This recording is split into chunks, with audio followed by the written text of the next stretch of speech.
تو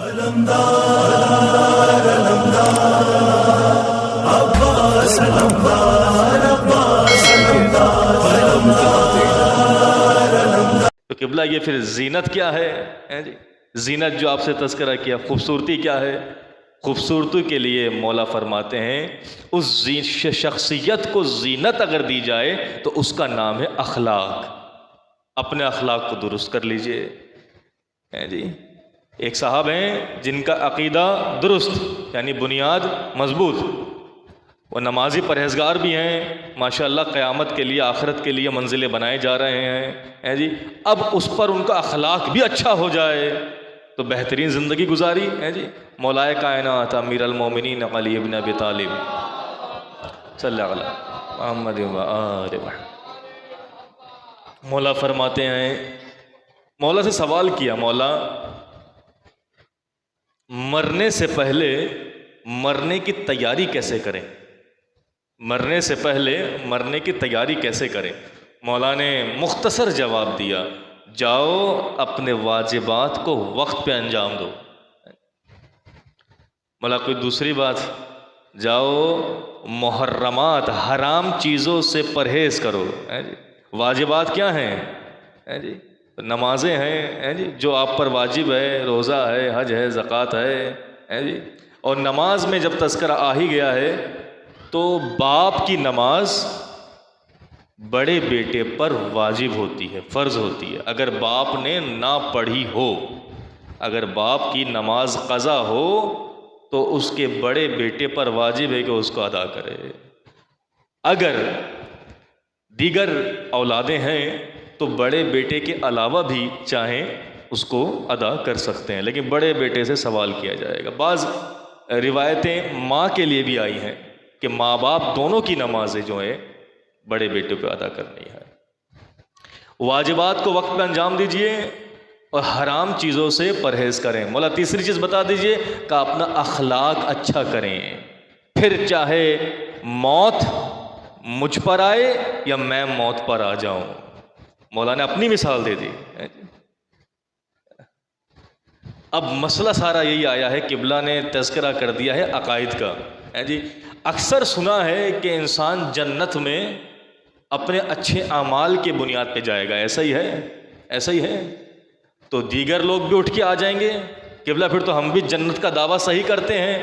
دیکھتے نہیں ہیں ہم 24 گھنٹہ مسجد میں نمازیں پڑھتے ہیں، دیکھتے نہیں ہم روزہ رکھتے ہیں، چک چک کے قرآن پڑھتے ہیں، ہمارے اعمال کم ہیں جی؟ اگر صرف اعمال کی بنیاد ہی پر اگر جنت مل جاتی جی تو ابلیس نے کیا کم اعمال کیے تھے جی؟ پتہ نہیں کتنے ہزاروں سال ابلیس نے اللہ کی عبادت کی تھی، اس کے پاس اعمال کم تھے جی؟ اعمال تھے، لیکن اللہ کے ایک حکم کی نافرمانی پر وہ مردود قرار دے دیا گیا جی۔ تو اعمال کا سوال جب ہوگا، روایت میں ملتا ہے کہ انسان کو جنت میں اس کے عقیدے کی بنیاد پر ڈالا جائے گا۔ اللہ اکبر، اللہ اکبر۔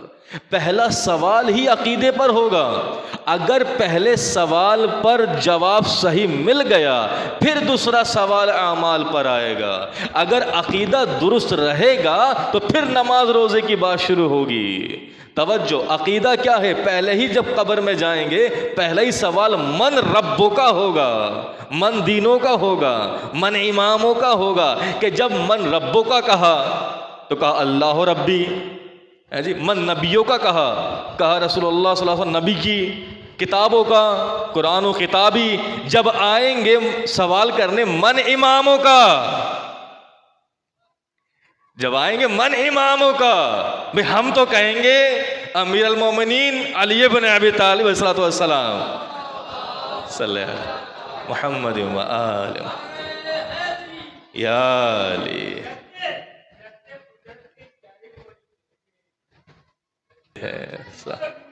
یا علی، بآواز بلند صلوات صلی علی محمد و آل بھیا ہم تو کہیں گے امیر المومنین ہمارے امام ہیں اور ان کے بقیہ 11 وہ ہمارے امام ہیں۔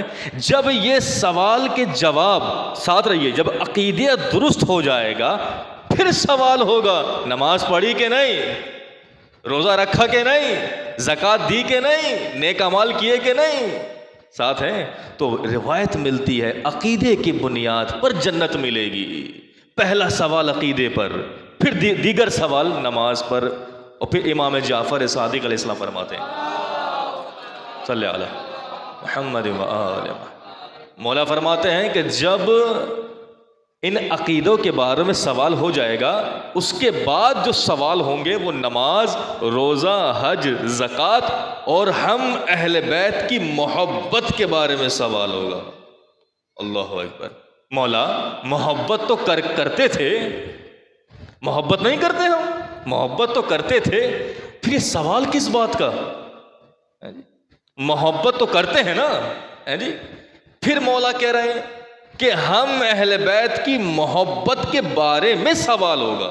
کیا مطلب ہے مولا جی؟ اس کے بارے میں سوال کا کیا مطلب ہے؟ محبت تو ہم کرتے ہیں جی، جو ولایت سمجھانے والا ہوں نا، یہ ان سب سوالوں کا وہی جواب ہے۔ محبت یہ کہہ دینا کافی نہیں ہے کہ مولا آپ سے محبت کرتے ہیں، یہ کافی نہیں ہے۔ میں نے گزشتہ مجلسوں میں بیان کیا ہے کہ ایک بچہ ہے اپنے بابا سے کہتا ہے بابا میں آپ سے بڑی محبت کرتا ہوں، ابو امی میں آپ سے بڑی محبت کرتا ہوں، کیا یہ کہہ دینا کافی ہے؟ باپ بوڑھا ہو گیا ہے، بچہ اگر خیریت پوچھنے کو نہ آئے، باپ کے چہرے کو دیکھ کر اس کے دکھ اور تکلیف کو نہ سمجھ پائے، اس کے خوشی و غم کو نہ جان پائے، تو وہ محبت کا دعویٰ نہ کرے، یہ محبت نہیں ہے۔ اس کی دوسری مثال لیجئے کہ ہم کہتے ہیں کہ اللہ تو ہمارا خالق ہے، ہم تجھ سے محبت کرتے ہیں جی، اللہ سے محبت کرتے ہیں، فجر کی اذان ہوئے اور ہم نہ پہنچیں اور پھر دعویٰ محبت کریں، یہ جھوٹی محبت ہے۔ ظہر کی اذان ہوئے اور پھر ہم ظہر کی اذان میں نہ جائیں اور کہیں کہ ہم اللہ سے محبت کرتے ہیں، یہ کیسی محبت ہے؟ کہیں باپ بلا رہا ہے تو بیٹا نہیں آ رہا، کہیں اللہ بلا رہا ہے تو بندہ نہیں آ رہا، اور پھر دعویٰ محبت کر رہا ہے۔ محبت قربانی چاہتی ہے، محبت قربانی چاہتی ہے۔ ایک مجلس سے میں نے بیان کیا، ایک صاحب کہتے ہیں کہ بلا آپ بڑی محبت کے حوالے سے بات کر رہے تھے، کہتے ہیں لگے کہ آپ کو معلوم ہے میرے بابا کتنے گسور ہیں، آپ نے کہا کہ جاؤ اپنے بابا کے قدموں کو بوسہ دو۔ ایک روایت ملتی ہے رسول خدا صلی اللہ علیہ وآلہ وسلم فرماتے ہیں صلی اللہ علیہ محمد وآلہ، رسول فرماتے ہیں کہ اگر حور العین کی پیشانی کو بوسہ دینا چاہو اور جنت کی چوکھٹ کو بوسہ دینا چاہو تو جاؤ ماں کے قدموں کو بوسہ دے دو اور باپ کی پیشانی کو بوسہ دے دو، گویا کہ تم نے در جنت کو بوسہ دیا اور حور العین کی پیشانی کو بوسہ دیا۔ یہ باپ قبلہ باپ میرے بڑے گسور ہیں، آپ کہہ رہے ہیں کہ جا کے میں ان کی پیشانی کو بوسہ دوں۔ میں نے کہا بیٹا تھوڑی ہمت تو کر لو، ذرا جاؤ تو صحیح۔ مجھے معلوم ہے جب میں چھوٹا تھا تو مجھے بھی میرا بابا بڑا غصے والا لگتا تھا، وہ غصہ ڈرانے کے لیے نہیں تھا، وہ غصہ مجھے برائیوں سے بچانے کے لیے تھا کہ اگر میں کوئی برا کام کروں میرے بابا مجھے روک دیا کرتے تھے۔ وہ جو